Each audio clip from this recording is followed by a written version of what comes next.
What did I tell y'all? What did I say?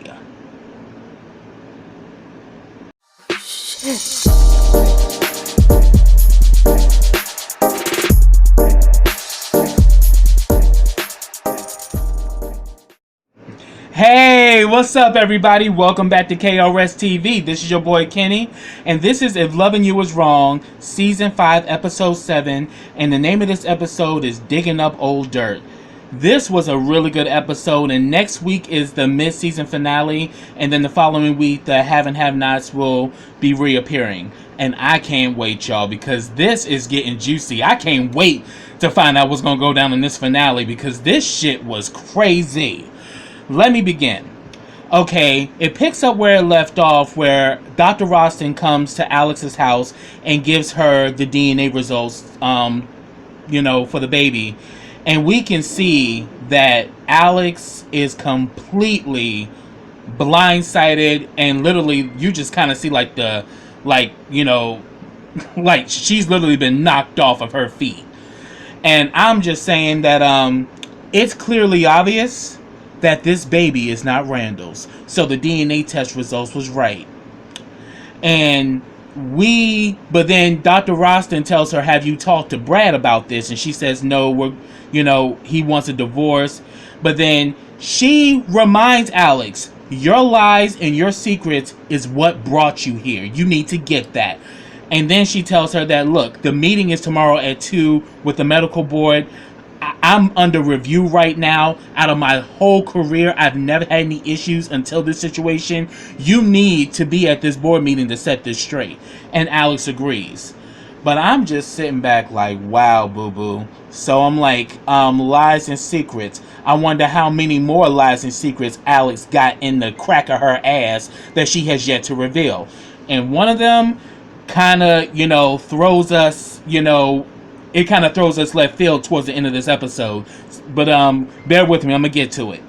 So then we see that Eddie brings Esperanza and locks her ass up in the jail. And, no surprising, they put her in the cell right next to Kelly.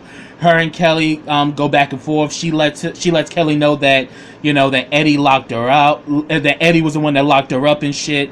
And she says, well, when I get out, his ass is done. I'm so done with his ass. I'm like, we'll see. But then, they go back and forth, and she asks Kelly how she doing, and she says, I'm better, I'm trying to keep the faith, But then she lets her know that we are working hard to try to get you out of here. And she says that I miss my son, and, Esperanza said that she can actually arrange for him to come see her, but she's like, I can't look into his eyes right now. I don't want him to see me like this. But Esperanza does tell her that probably seeing your son will probably give you the strength that you need. So you not seeing him or interacting with him, it's putting you in a very vulnerable state, and maybe seeing your son will get back that fire in you. So that was a good moment. Esperanza, for once, she had a good rapport with Kelly, telling her that she needs to stay strong and keep the faith. But then all of a sudden we see that Lucian comes in. He goes to talk to Kelly first, and he pretty much says that we got a game plan. You just hold tight. We got you. And then Kelly lets Lucian know that do you know that Esperanza's next door? And he's like, what are you talking about? Seriously? And he went over there and saw that Esperanza's ass was sitting there. He pretty much asks Esperanza, what the hell is going on? Why are you locked in the cell? And he says that she tells him that Eddie locked me up. So he begins to lock her out. And then Eddie comes in there starting shit. Oh no, you can't unlock her. She's a prisoner, and all this bullshit. And then all of a sudden, when she got out, she pushed the shit out of Eddie like, you son of a bitch. He's like, hey, you're assaulting an officer. That can be another charge. I'm like, yo, Eddie, you is one petty motherfucker. Oh my God. Like, he was just doing the most.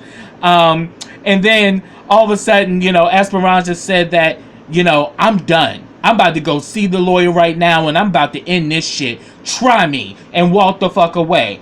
And all of a sudden we see that Lucian and Eddie go back and forth, and pretty much, he was gonna go after Esperanza, but Lucian stopped him like, yo, no, that ain't happening. And he's like, you can't stop Eddie for going after what's his. Like, what you gonna do? You gonna hit me? And Lucian was like, nah, I can call Stevens to do that. And Eddie's little punked ass walked the fuck away. And I was like, ha ha ha! He got your number now, because he know that Stevens fucked you up. And you know damn well Stevens not only beat the goons that you sent after him, but came to the bar and beat your ass. So when he did that, I was just tickled. I was like, you better get his ass, Lucian. Lucian like, I ain't gotta put my hands on you. I can get Stevens, and Stevens will fuck you up, and will do it willfully. So then after that happened, we see that Esperanza, runs into Stevens. Before that, she tries to call Larry to set up a meeting or whatever, because she wants to further her case. And pretty much Stevens knows that something's wrong with Esperanza, so he asks her what's going on, and she pretty much says, it's Eddie. And I'm like, what the hell happened? And she pretty much tells him that he had locked me up. But when he started probing and started asking what was going on, why did you meet him for lunch, and what transpired to make him wanna lock you up, like what happened? And then this bitch starts getting real defensive and shit, and I'm like, yo, Esperanza gets on my nerves. See, here it is, you're fed up with what Eddie's doing, but yet you're co-signing to all the bullshit. You are one of the main reasons why Eddie is still walking around the streets bringing hell and havoc to everybody around. You are just as responsible as he is, because he's doing a whole bunch of foul shit, and you kept your mouth shut and you opened your legs. Call it like it is. And then when she kind of blew off Stevens, I'm like, oh, this bitch is ridiculous. I'm like, Stevens, you can do far better than Esperanza's old hot tamale slutty ass. So then afterwards, we see that Eddie come over there after she walked away and starts fucking with Stevens. Like, I'm trying to tell you need to let that one go, because she bad news. And they go back and forth, and they were about to scrap, and Eddie was about to get his ass whooped again until Lucian broke it up. And then after that happened, we see that Lucian runs into Rick. Rick pretty much says, I have something to show you. Come with me. Lucian goes with Rick to the interrogation room, and guess who's up in there? Miss Margaret, the chaplain of the church and of the prison. Miss Thing, who came up in there with her Bible judging the hell out of Kelly. Well, let's just say Kelly's words really started to pierce her spirit, because she said after she talked to Kelly, she went home and she prayed, and she's saying that, and then she tells Lucian that, Kelly's not the only girl. I thought that these girls was crazy because he was so handsome and all that, and that these girls was just jealous or whatever, but I'm beginning to think that there's something real sinister going on here. And, but she's like, after talking to Kelly, I'm starting to see things differently. And pretty much Lucian's like, well, you need to tell us everything that you know. And she's like, no, my loyalty is to the church, and I don't want to take anyone down. And then Lucian shows her a picture of Justice and saying that, look, this is her son. This is an innocent woman, and she's a good mother, and that there's information that can, pretty much clear her. You need to share it. And she got real defensive. It got really emotional. So she's very emotionally shooken up, because probably she's connecting the dots. But then she's also scared, knowing how that family moves. So when Lucian really started to try to get in to get her to confess more, Rick stopped it and told, Margaret that he would call her later. But we can definitely tell she's really shooken up. So Kelly got to her. So I'm like, big ups for Kelly. You pretty much used her tool and got her to go to the Lord above and ask for some guidance. And now she's starting to really see things with a different set of eyes. But yet she's not trying to do nothing because she's afraid. But then again, I want to let you know, Margaret, your loyalty is to God, not to the church. Catch it. So then, Rick and Lucian pretty much decided they're going to become allies, and they're going to help. They're going to work together to exonerate Kelly. And Rick is telling him, like, look, you're going to have to finesse the situation, and then Lucian's saying that, yeah, I understand. I'm about to go meet Ian, at lunch, for dinner later on. And he was saying that, and Rick tells Lucian, you need to be careful about that, and he tells him that, and if anything, watch what you say, because he says that this family, the Kane family, the people at this church are like gangsters. That's how they move. So anything you say or do can jeopardize everything. So you really need to be careful what you share with Ian. So we saw that go down. So then we get a scene with Marcy and Brad. And I just will say in this scene, because I'm not going to go through it that deep, but let's just say what Dr. Roston was talking to Brad at the hospital, it's clearly obvious Brad needs to get some counseling, because while they're on their date, having their, exchange and everything, and you can definitely see that there's real love between Brad and Marcy, that he really does love her and she loves him. But this fool decides, while at dinner on their first date actually together, he decides that he wants to propose to her, pulls out a ring and everything. And I'm like, Brad, the damn ink ain't even on your divorce from Alex yet, and you already trying to get engaged? So it's clearly obvious that, yeah, Brad got some deep-seated issues, and Brad wants to be married, and now that he's in a marriage, he now wants to have another one right behind it. I'm like, bruh, you are doing entirely too much. You need to give your time to heal. Date Marcy and spend some time just being a couple, instead of you trying to make her your wife. So I was just like, wow. And Marcy was kind of, was pretty much telling him some real shit. Like, you were just trying to get back with Alex just not too long ago. But he's like, yeah, but that didn't work out. And she says that, well, what if I wanted to go back to Randall? And then all of a sudden he was like, well, I would just have to, work with that. And she was like, I'm joking with you, fool. See, you didn't even get that I was joking with you. So we're still getting to know each other in this new thing that we have going on. And she told him that I'll think about it, but right now the answer is no. And I'm like, good. Because Brad really threw me for a loop when he did that shit. I'm like, really, bro? Like, because you about to get a divorce, now you're trying to marry Marcy and make and pretty much make that happen. And I'm like, yeah, Brad is doing entirely too much. So then we see that we get a scene between Larry and Randall. Larry is outside, posted up of Randall's house, and he got a file with him. And immediately when Randall gets out of the car, he immediately starts talking shit, go to hell. And Larry was like, you need to see this. And he's like, no, go to hell. I hate you so much, and blah, blah, blah. And I'm like, oh, this is so cute. Y'all like this toxic couple who just keep fighting with each other. And then he was like, let me in, please. You need to see this. And he tells Larry, you got 3 minutes. So when they go inside, he gives him the file, and he's like, look at it. So he pulls it out, and he was like, what is this? And he says that, well, this is work from our private and guest, he said that this is from a private investigator who actually, investigates divorcees. And this is what they got on you.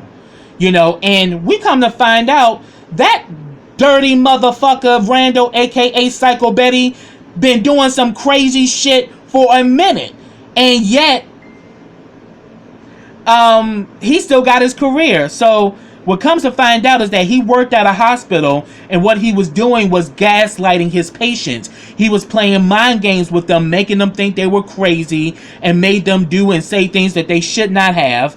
And what he did was that he just pretty much mentally raped them, which is exactly what he's done to Marcy, what he's done to Alex, and what he's trying to do right now with Tanya. So we see that there is a history of this shit. And pretty much, Randall got fired from the hospital because there were so many lawsuits that went against the hospital due to his shenanigans. And at first, of course, Randall being the asshole that he is, was being real smug, like, because he said that if Marcy would have had her hand on this, she would have gotten everything, and your career would have been done. Me doing that divorce was to help you.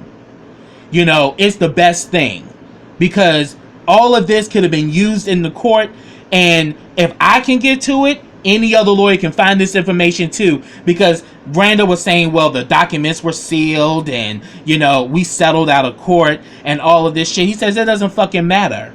The fact that you even have that on your record would make the judge and the jury totally look at you with a different set of eyes, and Marcy would have came out the victor, which is why I did what I did.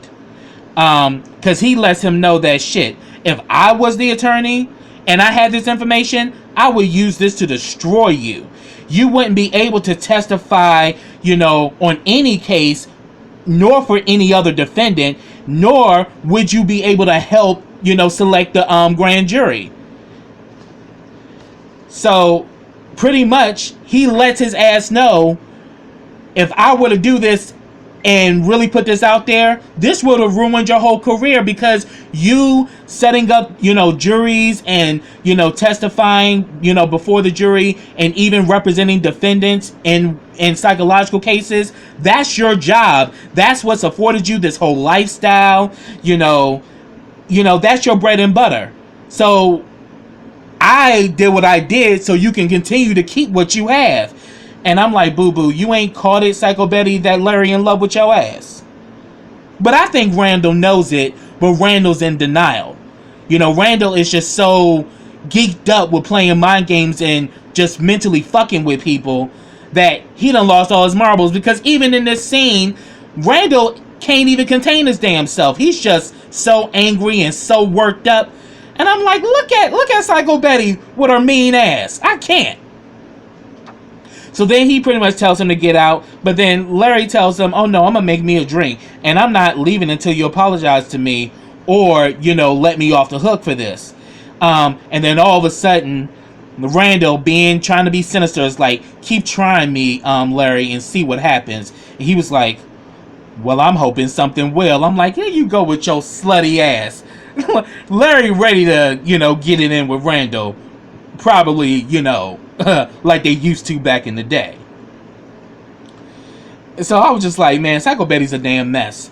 Then, he gets a call from the hospital for him attending the board meeting. He's like, oh yeah, that Dr. Roston bitch. Oh yeah, I look forward to it. And I'm gonna be there with my attorney. And, he's like, yeah, and I'll be at the meeting, and I'm gonna be there with my attorney. And I'm like, yeah, and you're about to get your feelings hurt, because you're about to find out that you were blank shooter shooting in the wrong direction. Catch it. So he tells Larry, we got a meeting tomorrow at the hospital, and Larry lets him know, I have a meeting at the office now, so I'm heading there. But he tells him, I'm gonna keep harassing you, Randall, until you forgive me. I'm like, bitch, you are so in love, Larry. It's ridiculous. You love Psycho Betty. You want Psycho Betty to be your man. I was just like, wow. So then afterwards, Larry leaves, and Tanya shows up on Randall's doorstep. And then she pretty much asks him, why did you say those things to me? And he was like, what are you talking about? And she was saying, don't ever talk to me again, and stop looking at my window. And then she pretty much says that, I'm going to tell my husband, and I'm going to call the police. And he begins to toy with her again. And he was saying that, what? You think they're going to believe a crazy, demented bitch like you? And if anything, if you don't want to talk to me no more, then why you on my doorstep? Why you here talking to me? Huh? Like, going into playing those pseudo mind games that he likes to play. Night or day, they just ain't matching. So then he's pretty much, telling her that, well, if that's how you feel, then don't bring your crazy ass over to knock on my door to talk to me if you don't want to talk to me. But then she kind of looks at him. It's like, you're a sad little man. And he was like, oh, little. I can show you again to prove that. I mean, you want to see it right now? And I'm like, oh my God, this damn bitch. But then Natalie shows up. She's just coming from the grocery store because, remember, she's cooking dinner because they're expecting Ian for dinner. And we see that, Natalie and Tanya have a good rapport with each other. She's actually doing what Randall is supposed to be doing, him being a psychologist. Psychologist my motherfucking ass. Randall is a serial rapist, and if anything, he representing the Me Too, movement. That's pretty much what that is. Somebody who likes to abuse their power and authority and likes to shame and abuse their subjects. And that's exactly what Randall's doing. Randall ain't no damn psychologist. He's a mentally disturbed evil bastard is what he is. Because what Natalie was doing was nurturing her. She was talking with her, making her comfortable, and pretty much lets her know that you need to tell your husband about this, or you need to call the police.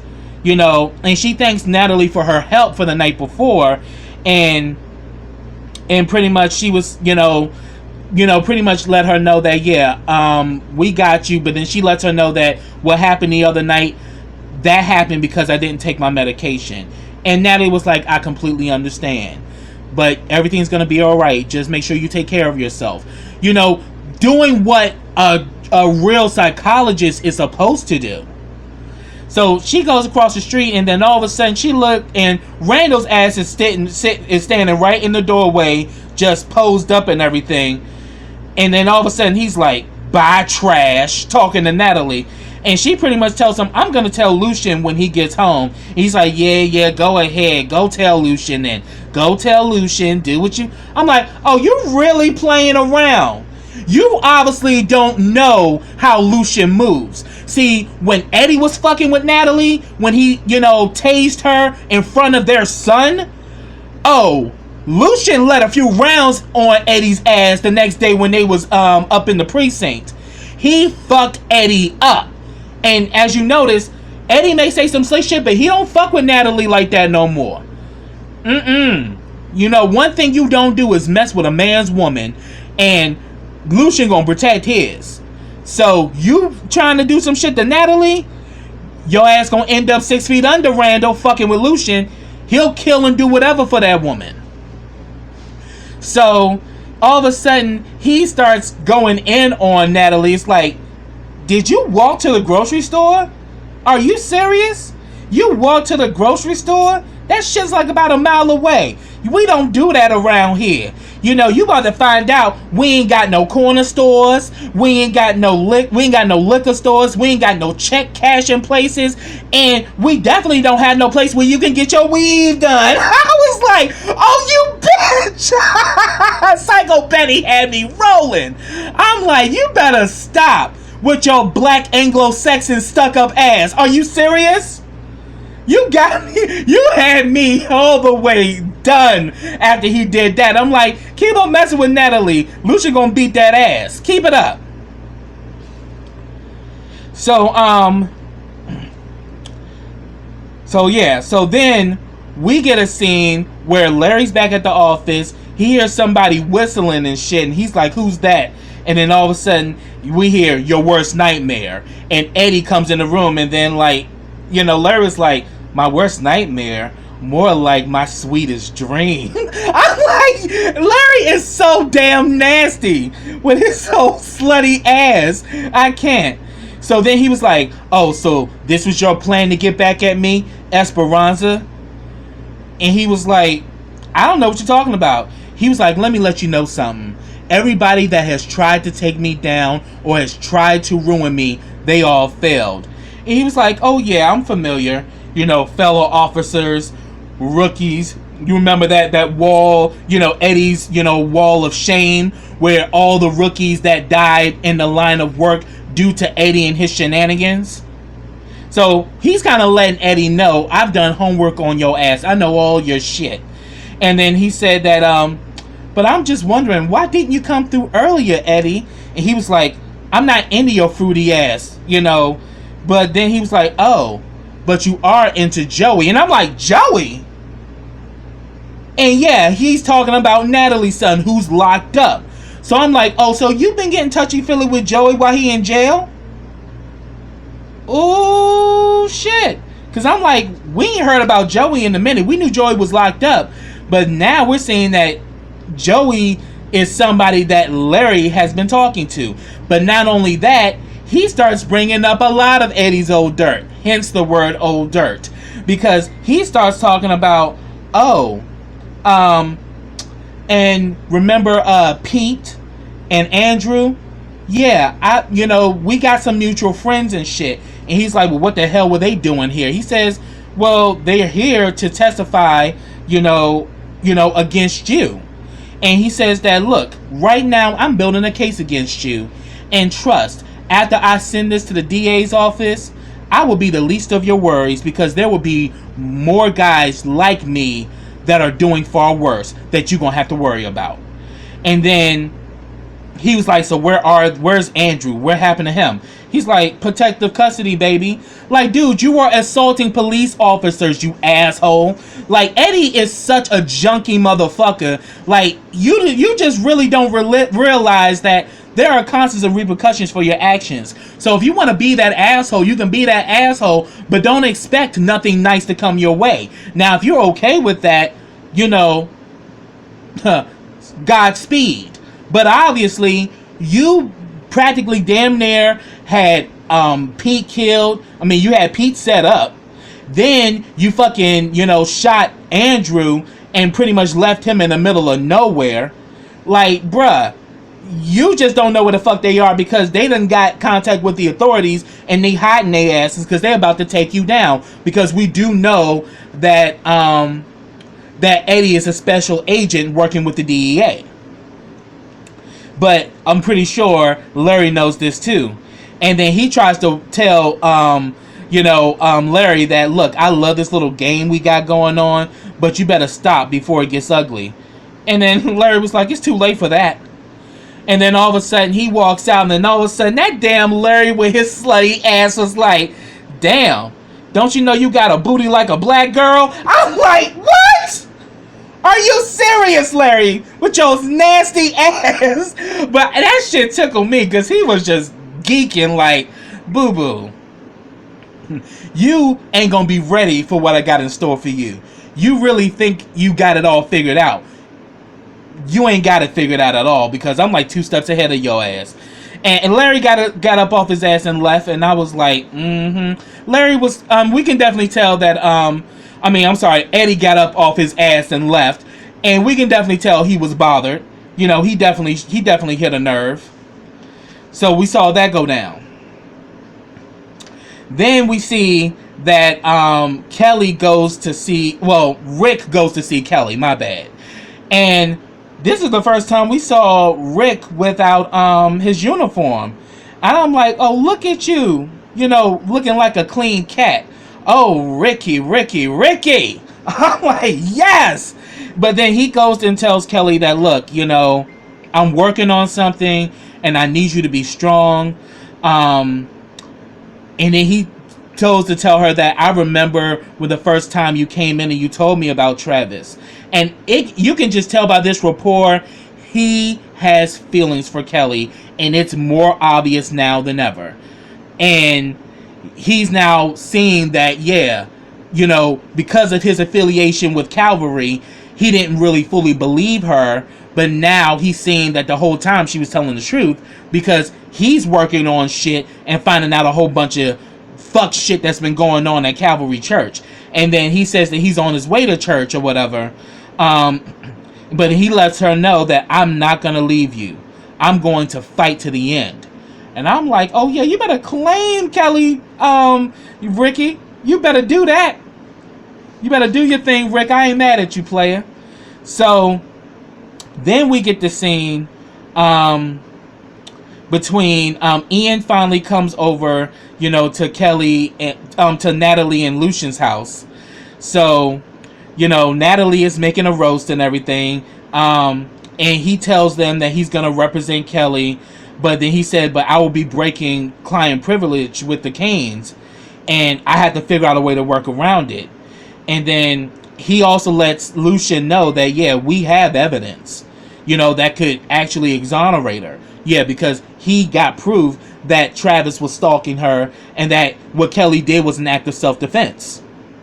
He knows this, but because of his affiliation with Larry and the Canes, he got to be careful on how he played this out. Yeah, and you better say 2 steps ahead, because Larry is one shrewd, maniacal motherfucker, and if he finds any wind that you're trying to do some shit, he gonna fuck you up. So you need to definitely play this smart. But then that damn Lucian gonna tell him about Rick and the chaplain and the victims, that there are possibly more victims of Travis's, savagery. And I'm like, you should have kept that to yourself. Remember, Rick told you, don't say any, be careful what you say. Now you done implemented him, the chaplain lady, and all of that. Ian is working for that, for Larry and for that firm. So, yeah. And we know that Larry got a lot of strong hold. He has a strong hold over Ian. So, we're going to see how that going to play out. But then he did mention to Lucian about the public defender that Kelly refused. But he says, he lets Lucian know, look, this guy is good. He's fresh out of school. He's very smart. And I'll coach him. And the thing is, when he presents this evidence that I have to the DEA, to the DA, they'll probably offer Kelly a deal. And she's like, oh no, she's not taking no deals.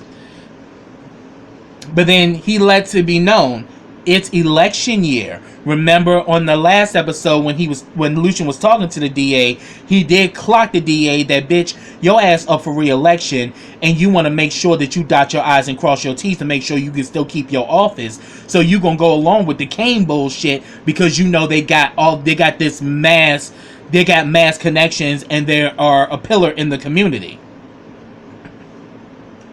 But then pretty much Ian tells Lucian, you need to find that evidence, and he's let him know, I can't give you no leads. It's too close. Then Alex shows up, and we starting to see that Ian kind of got like his eyes set on Alex and shit, and calling her Jennifer. He's like, oh, Jennifer, I already know her. And like, she's like, my name is Alex. He's like, maybe I confused you with someone else. Because he was just all geeked like, Jennifer, how have you been? It's been such a long time. I'm like, ooh. So, what's really going on, Alex? More lies and secrets are about to be revealed? See, that's the reason why I roast Alex, because some of my followers who've been watching my reviews, they kind of go in on me about me going in on Alex. But I'm saying the reason why I go in on Alex is because of her lies and her treachery and her bullshit. She's forever causing more problems because she can't be honest. She's always telling a damn lie. And we see that Ian is kind of looking at her like J.G. Wentworth. It's my money and I want it now. I mean, you kind of looked at Ian like Ian really wanted to screw her right there at that moment. Like, he wants her and he wants her bad. So then we see that they eat dinner, and then afterwards Ian walks with Alex because, remember, Natalie had told Alex that, I'll bring it up to Ian to look over your divorce papers before you sign. So we see that they start having a conversation, and then he was saying that, you was talking about your situation with your husband, but for some odd reason, something is missing from the story. And then she was like, excuse me? He was like, you had a baby. So obviously, this whole situation with your divorce just happened recently. And I'm like, ooh, is it a possibility that Ian could be the baby daddy? Because that whole genetics thing with Brad is still on the table. They never actually said who the daddy was. But that shock was truth-telling that the damn baby won Randall's. Randall's was, you know, shooting blanks. Bang, bang. Anyway, so they get inside the house. Alice had a sitter over there looking after the kids. She paid the sitter, and then all of a sudden, after the sitter had left, we see Ian putting moves on Alex, and I'm like, oh shit. Oh yeah, it's deja vu. He done been here before. Like, this ain't like something that just happened, you know, like he ain't obviously delusional. Obviously something went down because he was ready to take her downtown. You know, that's the love that you've been dreaming of. He was ready to give it to fucking Alex. And that's where it ended. And I'm like, oh, this shit gonna go down next week. I can't wait for the mid-season finale, y'all. But that's what I had. If I missed anything, put it down in the comments. I'd love to talk to you about it. But subscribe to my channel. Click that bell so you get notifications every time I drop a video. Also, follow me on all my social platforms. I have them all listed in the description box.